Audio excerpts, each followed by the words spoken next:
Y para hablar de los 35 años ininterrumpidos de labor de la dirección de InMujeres, ponemos los puntos sobre la mesa.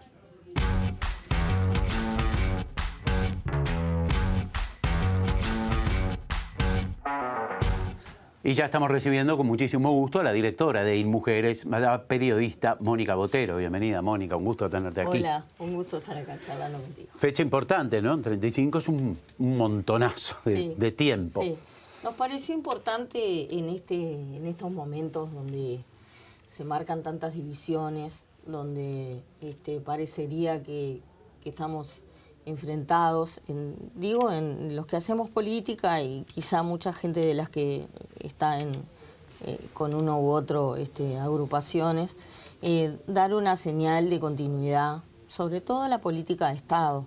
Las políticas sociales, como en este caso las políticas de género, no se pueden, no tienen 5 años o un periodo de gobierno o 2. Deberían ser políticas de Estado y por lo tanto tener una continuidad. Nosotros, como decía el presidente de la República siempre en campaña, el país no se fundó en 2005 ni se va a refundar en 2020. Y en políticas de género es un ejemplo clarísimo. En 1987, la doctora de la Reta, siendo ministra de Educación y Cultura, creó el Instituto de la Mujer. Y con el paso de los años ha ido cambiando de nombre. Como mecanismo de género se llamó el Instituto de la Mujer y la Familia, después se fundó como Instituto Nacional de las Mujeres y nos parecía, pero fue siempre la misma organización, nos parecía que era un homenaje también a las mujeres de todos los partidos políticos, de la academia, de las organizaciones sociales, que en la salida de la dictadura se sentaron a trabajar juntas en estos temas y que después mantuvieron una continuidad con la bancada femenina, con la red de mujeres políticas. Es una señal para decir, hay cosas que se quieren cambiar. Nosotros estamos cambiando 5.000 años de historia, nada menos, pero bueno, formamos parte de un movimiento global. Para ponerle la mirada, yo digo siempre el otro ojo a la mirada del país, y bueno, eso da trabajo, se construye de todos, y era una buena oportunidad a los 35 años recordar eso. Estuvieron 6 de las directoras históricas, las otras 3 por razones de salud no estaban, pero estaban atrás de una pantalla, y eso me parece que ya valió la pena, ¿no?, la celebración. No te voy a pedir una retrospectiva de los 5.000 años, porque bueno, no estuvimos allí, un poco largo. Podemos saber, pero sí de estos 35 años, más allá de tu vínculo con InMujeres, digo, como feminista, como activista, también como directora, ¿qué ha cambiado, no? Si viéramos aquel comienzo, ¿no?, a propósito del trabajo de la doctora de la Reta, y viéramos el InMujeres de hoy, ¿cuáles son los grandes cambios? Sí, los cambios han sido realmente muy significativos. Digamos, está todo enmarcado en el contexto del siglo XX, que ha sido un cambio absolutamente revolucionario sobre la situación de las mujeres. Primero la conquista de los derechos, el derecho al voto, pero también derechos económicos, ¿no? No nos olvidemos que hace 60, 70 años las mujeres no podían heredar, no podían ejercer la patria potestad, ni se hablaba de violencia de género, te había tocado, habías tenido mala suerte, cosas como esas. En eso se enmarca la creación del instituto, para de alguna forma generar legislación y generar incidencia en el ámbito político para apropiarse de esos cambios y ofrecer soluciones. Para eso se creó. Y desde estos últimos 35 años, creo que lo más importante ha sido que como hemos logrado, no solo el instituto, sino también los grupos, las propias mujeres y muchos hombres que nos han acompañado, el reconocer, por ejemplo, que la violencia de género no es un problema de puertas adentro y no es cosa solo de la pareja o de la familia que la vive, es una cosa de toda la comunidad. Obviamente que es un delito, pero además ataca los derechos humanos de todo el núcleo familiar. Un niño y una niña que están expuestos a situaciones de violencia hacia su madre o hacia su padre, pero sabemos que en el 98% de los casos es hacia las mujeres, no es que son testigos, son también destinatarios de esa violencia, porque el niño que está expuesto a esas situaciones está viviéndolas también y las está sufriendo. Entonces, ese reconocimiento del que doy fe, porque como activista de género, siendo periodista, he hecho mi primer informe sobre violencia en búsqueda fue en el año 90 a hoy. Los cambios han sido significativos, digamos, de ir a una comisaría y que te digan, pero señora, no se preocupe, ¿a quién no le pasa que llega cansado del trabajo y se le escapa un manotazo porque la sopa estaba fría? Cosas como esas. Por eso, porque digo, la visión feminista y de igualdad de género trascendió los hechos personales y hubo que capacitar al sistema jurídico en cómo se atiende a una víctima de violencia doméstica, porque hasta ese momento era una víctima. Exacto. Lo mismo al sistema médico, de cómo se diagnostica, se recibe y se investiga a una mujer víctima de violencia doméstica, al periodismo, para hablar con propiedad. Por eso digo que no solo un cambio, sino que hubo un cambio que permeó a casi todos los sectores de la sociedad. Esos cambios no hubieran sido posibles si la ciudadanía no hubiera estado de acuerdo, si no hubiera habido un acuerdo en que esto es condenable, en que esto no es solo cuestión de esa pareja o de esa familia.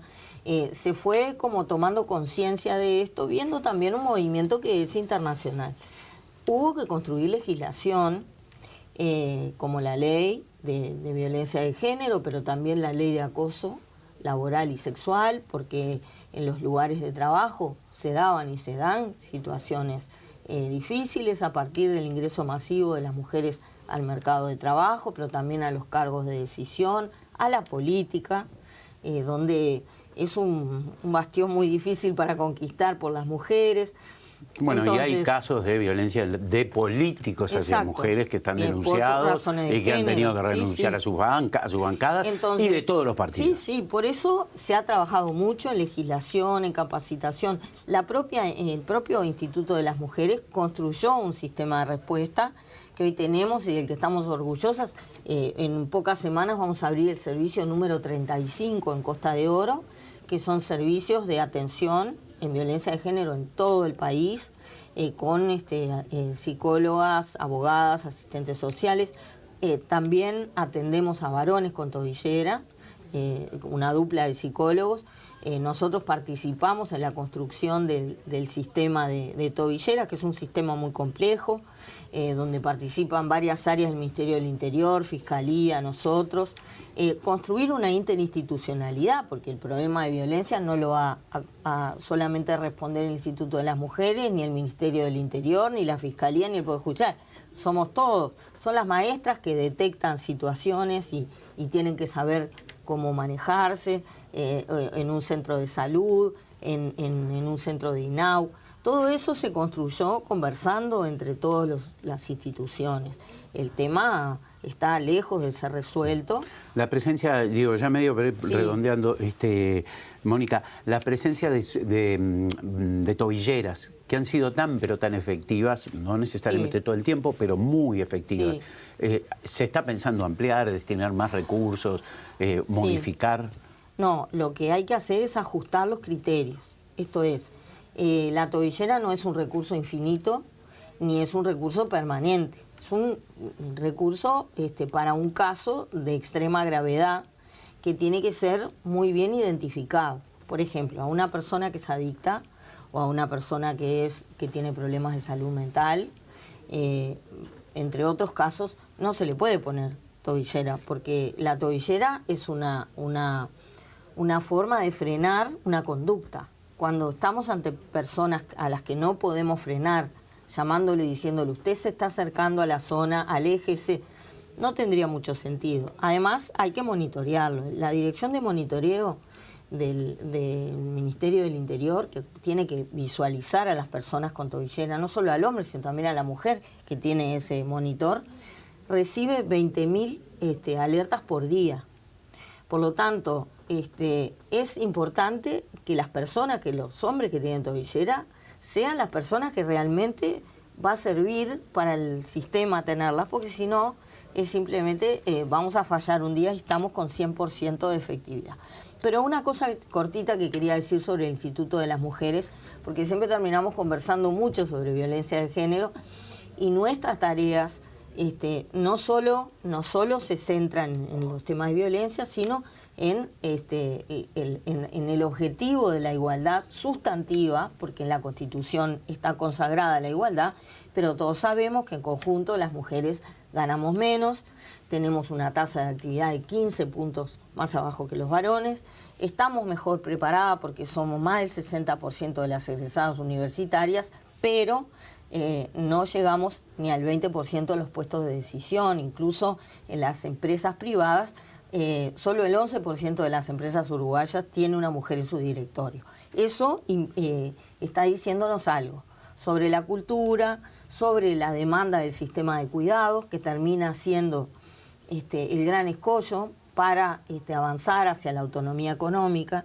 Y bueno, la violencia es, digamos que, la forma más extrema de la desigualdad. Pero hay otras anteriores en las que también estamos trabajando. Y quería contar que estamos trabajando, por supuesto, sobre todo en la autonomía económica. Acertadísimo entonces ese aporte, Mónica. Y con las mujeres rurales, porque sé que este programa lo miran mucho en el interior. Acérquense a sus grupos de mujeres rurales, a nuestras referentes que tenemos en todos los departamentos, excepto Rivera y San José, pero allí están las oficinas MIDES para apoyarnos, porque los proyectos de mujeres rurales nos interesan particularmente. Y más teniendo en cuenta el aislamiento que hay en las zonas rurales que no se dan aquí en la ciudad. Mónica, un placer nuevamente conversar contigo esta vez. Gracias a ti.